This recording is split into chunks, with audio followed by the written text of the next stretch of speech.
السلام عليكم ورحمة الله وبركاته. أهلا وسهلا بكم معانا في فيديو جديد على قناتنا قناة موكا تشانل. إن شاء الله بإذن الله تعالى جايبين مع بعض النهاردة جهاز من الأجهزة الحلوة جدا واللي ناس كتيرة جدا سألتنا على ريفيوهات عنها، وهو ماكينة صنع السندوتشات وماكينة الوافل سكاني التمانية في واحد. أكبر جهاز نقدر من خلاله إن احنا نجهز السندوتشات أو نعمل كمان الوافل بكل أشكالها، واللي فيه 8 وشوش. فجبنا الجهاز ده رغم إن هو مش موجود كتير أونلاين في مصر، لكن قدرنا الحمد لله وشكرا لله ان احنا نجيبه، وقلنا نعمل ريفيو ونعمل انبوكسنج ليه كده ونشوف ايه المميزات بتاعه الجهاز ده. بس كالعاده في بدايه الفيديو بطلب منكم دايما ان انتوا تدعمونا على قناتنا من خلال ان انتوا تعملوا لايك للفيديو وتعملوا سبسكرايب عندنا في القناه وتفعلوا زر الجرس عشان يوصلكم كل الفيديوهات الجديده. وما تنسوش تدخلوا على القناه عندنا برضو هتلاقوا فيديوهات كتيره جدا جدا ان شاء الله باذن الله تعجبكم. يلا بينا نبدا ونقول بسم الله الرحمن الرحيم. طبعا زي ما قلت لحضراتكم دي اكبر ماكينه من سكاني 8 في 1، 8 قوالب او 8 وشوش. المكنه الكود بتاعها اس كي بي كيو 140، بتتيجي ب 800 واط، ودي القدره بتاعتها. كمان بيبقى فيها دبل هيتنج سايد، يعني بتسخن من الناحيتين، فيها لمبه ليد، وكمان سهل تنظيفها. دي المميزات الخاصه بالجهاز. المفروض ان بيجي معاها 8 وشوش زي ما حضراتكم كده شايفين من خلال الفيديو.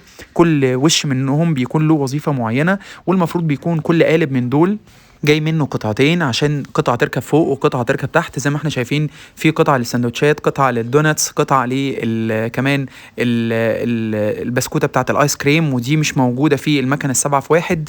هي انا مقرب عليها الفيديو. المفروض ان الوش التامن هنا اللي بيتميز بيه ان هو نقدر من خلاله نعمل الايس كريم، البسكوتة بتاعة الايس كريم. وفي وشوش تانية كمان موجودة للوافل، الوش الاصلي اللي هو بتاع مكنة الوافل زي الصورة اللي موجودة على الكرتونة زي ما واضح كده لحضراتكم من خلال الفيديو. طبعا انا كنت عملت فيديو تاني مراجعه للجريل الخاصه من شركه سكاني، جريل بس مش مكنه وافل، لا هي جريل بس. طبعا الفيديو بتاعها ان شاء الله برضو هتلاقوه في صندوق الوصف تحت الفيديو ان شاء الله باذن الله. اللي محتاج ان هو يجيب الجريل بس، مش محتاج ان هو يجيب مكنه الوافل او الجزء او الالواح الخاصه بمكنه الوافل. طبعا المكنه دي اكبر مكنه المفروض من شركه سكاني. بنفتح كده مع بعض الكرتونه بسم الله الرحمن الرحيم.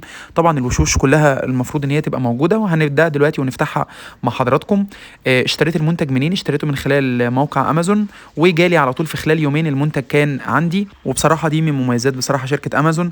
ممكن كمان يبقى فيه مثلا مشاكل او عيوب ممكن نشوفها، ولما بنشوف حاجه بنوريها لحضراتكم. بس امازون من المميزات بتاعتها ان هي بصراحه بتوصل المنتجات بسرعه كبيره جدا. طبعا الكتيب الموجود للاستخدام، وده ضمان على الجهاز لمده سنه طبعا بتاريخ الشراء. المفروض ان هم كاتبين كده على الكرتونه. تعالوا يلا كده نشوف الجهاز نفسه ونفتح الوشوش كده مع بعض ونشوف مع بعض كده ايه الجهاز شكله عامل ازاي. تعالوا كده نفتح الاول نشوف الوشوش، هل الوشوش جايه كامله ولا لا، لان ساعات بيبقى الباكج مثلا جايه ناقصه او فيها مشكله في العدد. فتعالوا كده نشوف. ده طبعا كل وش كده بيكون له جزء بيركب من في المكنه من تحت وجزء من فوق، فهيبقى المفروض من كل وش فيه منه قطعتين. وفي كمان قطع بتبقى الجزء العلوي بيركب على السفلي، الجزء اللي فوق بيركب على الجزء اللي تحت، فبيبقوا الاثنين زي ده كده. المفروض ان هو له جزء تاني بيكون بيغطي بيه الاماكن بتاعه الكب كيك ديت مثلا، زي ما هنشوف دلوقتي في الفيديو. دي الوشوش المختلفة، وده كمان وش اهو من الوشوش. المفروض ان هي تيجي معاها 8 وشوش، 8 وشوش 7 بره وواحد راكب في المكنه. فالمفروض يبقى فيه بره المراكب في المكنه 2 من ال 16، يبقى فيه المفروض 14 قطعه بره، 14 قطعه بره. ده الجريل العادي اهو. ده الوش بتاع الجريل اللي كان موجود في المكنه الثانيه اللي احنا صورناها، كانت جريل بس، فكانت قطعه واحده. طبعا بتفرق في السعر كتير، يعني احنا بنتكلم على الفرق ما بين السعر ما بين الجهاز ده والجهاز الثاني اللي هو الجريل حوالي اكتر من 1500 جنيه، ما كانش اكتر من كده. ليه ال 1500 جنيه الفرق دول؟ طبعا عشان خاطر القوالب المختلفه اللي موجوده دي، عشان طبعا دي بتديكي ايه فرصه واتاحيه ان انت تعملي اكتر من شكل واكتر من صنف من الوافل او من الكب كيك او من البسكوت او ايا كان بقى المسمى اللي هنسميه.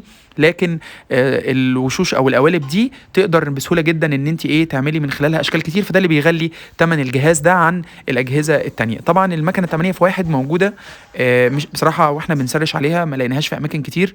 كانت موجوده على امازون. هحاول اسيب لكم ان شاء الله اللينك بتاعها تحت الفيديو باذن الله في صندوق الوصف. ودي كمان قطعه اهي من القطعه الثانيه برضو. تعالوا كده نفتح بقيه الوشوش. الجهاز زي ما قلت لحضراتكم بيجي ب 800 واط. الجهاز اللي كنا عملنا عليه ريفيو قبل كده كان 1000 واط. الجريل كان 1000 واط.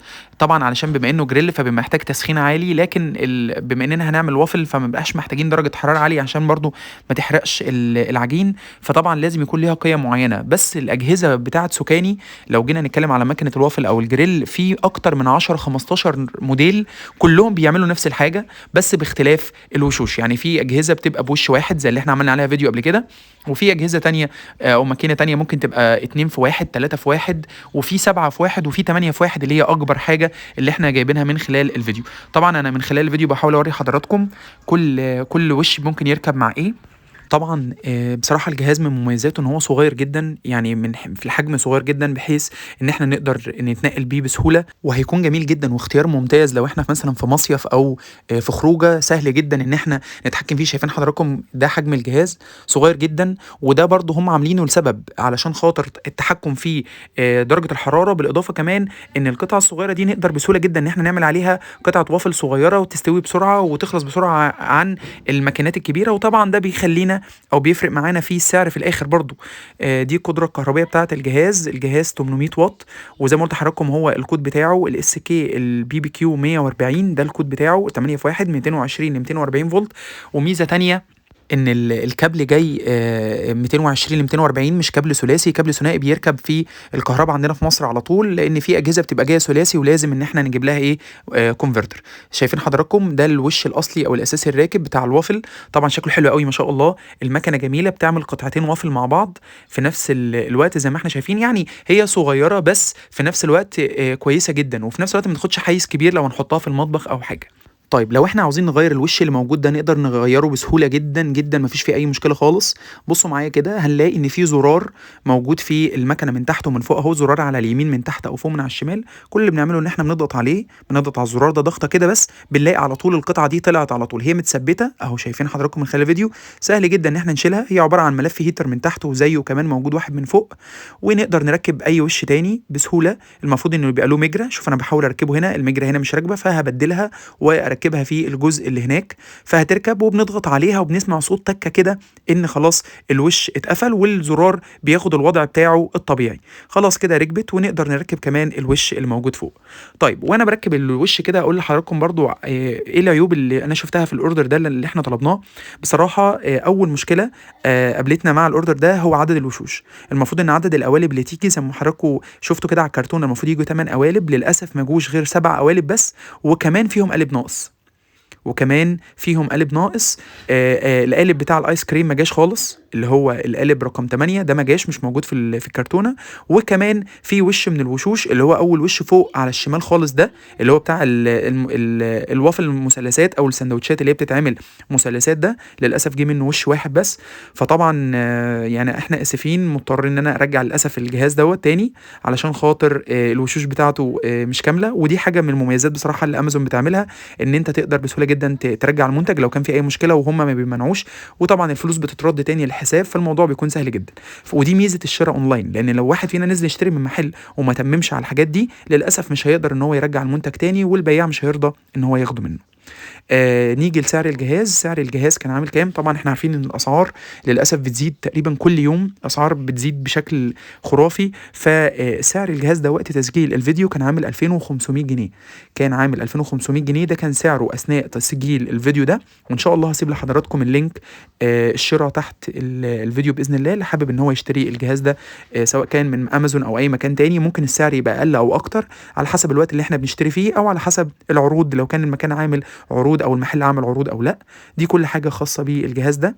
بس وبكده نكون وصلنا لنهاية الفيديو. أتمنى من ربنا سبحانه وتعالى إن إحنا دايمًا بنحاول نقدم لكم حاجة تكون مفيدة وتكون كويسة، ونقول لكم تجربتنا مع كل جهاز بنجيبه. وكالعادة في نهاية الفيديو باطلب منكم دايمًا إن أنتم تدعمونا على قناتنا من خلال إن أنتم تعملوا لايك للفيديو، وتعملوا سبسكرايب عندنا في القناة، وتفعلوا زر الجرس عشان يوصل لكم كل جديد.